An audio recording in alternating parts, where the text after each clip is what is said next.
Hi YouTube, Midwest Outdoorsman here with another knife review for a hunting knife.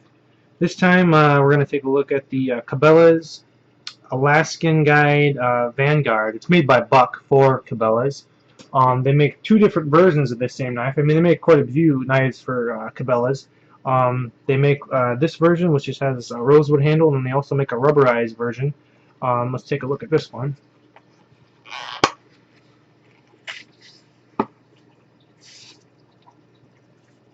It's a very, very pretty knife. I mean, it's gorgeous. You can see that rosewood handle that's in it's pressed with resins and stuff, so it's never going to rot or soak up water or anything like that. And it's got brass on the back and the front, nice polished brass there. Almost, such a good looking knife you wouldn't want to use it. If you're a collector, this would be a great knife for you. But I mean, it's also made out of s30v steel. The blade's made out of s30v, so it's a really high quality stainless steel, and it's got a titanium nitride coating on the blade. It's not just shiny metal there, it's kind of like a dull black finish for even more corrosion resistant, which is really great. This is a hunting knife. I wouldn't classify it as a survival knife. If you're someone that really likes, an old school looking knife that, is got great blade steel, great blade performance, the S30V, it holds a great edge for a long time.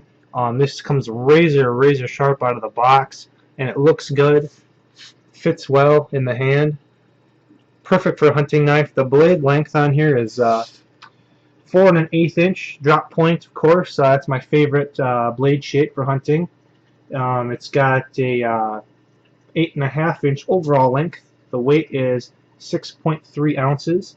Like I said, it has a titanium nitride coating on the blade for corrosion resistance. Also makes it a little bit slippery, so that it makes it cut easier.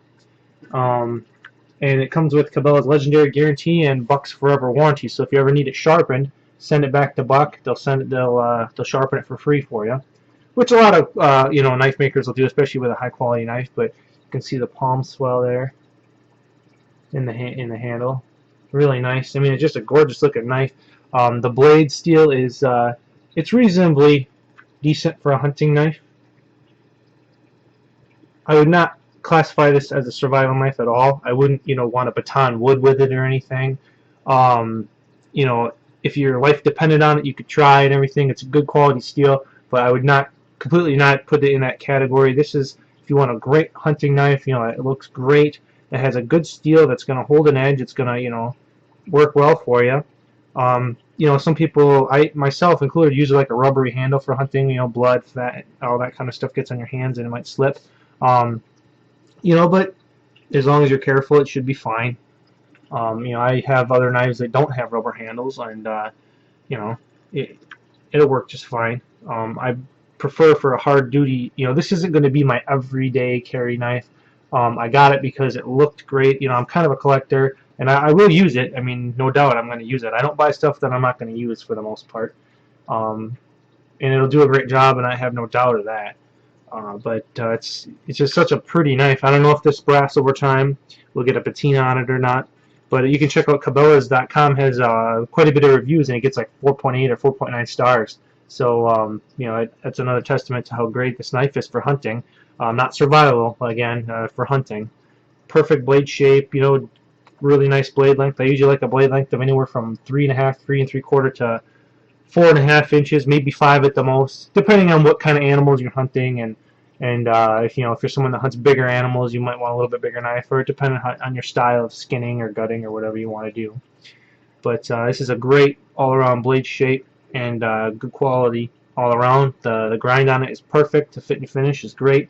A little note on that: at first I ordered the Vanguard just like this, only with the rubber handle, because I'm more of a utilitarian type person. I'd rather have the rubber if it's going to function better for me. And I actually had to send it back to Cabela's because the grind on the blade, especially up near the tip, was off. You could tell it was off. I mean, it wasn't horrible, but it was off. You could tell. This knife is absolutely perfect. And also the blade, there was some play, and if you go like this, you could feel how that blade would wiggle a little bit. You know, there was some place so it wasn't fitted correctly. This knife is perfectly rock solid. Everything is top notch. So I must have just got, you know, one with some made on a Friday afternoon or something. It can happen to any, you know, consumer, but I paid, it was about $100 or a little over for this version. I think it's about $100 or so for the other version. They're pretty close. This one comes with a leather sheath. Good quality leather. You know, attractive if you really like, you know, leather. I prefer kydex for the most part, but this sheath, you know, is it fits well with this knife being the rosewood handle, and you know, knife looks great too. Just has a little snap on there, pretty, you know, self-explanatory. Belt loop. Not much else to say. But if you're, I would say, if you're a traditionalist that wants a knife that really looks great, as well as is made out of great steel, and it's going to hold an edge for a long time, and it will function really good for you, you know, good corrosion resistance and everything, go for it. Or if you're a collector, be another great one to have. You know, just because it looks nice doesn't mean it's not going to work. You know, it'll work. That steel is great, and I've got no doubt that you get lots of years on. I mean, it'll last your lifetime, and something you can hand down to your kids, more of like an heirloom, because it looks a little nicer than something that is just rubberized or something like that. It's all something to think about. But that's pretty much all I have on it. I think the Rockwell hardness is about 59 to 61, they say, and it comes with a great guarantee, and I'm sure it'll give you years of use. So hope you like this video. Any questions or comments? As always, be respectful of other people. These are just my opinions and stuff. Everybody has their own way of doing things and what they like. So hope this was helpful for you, and I'll see you later.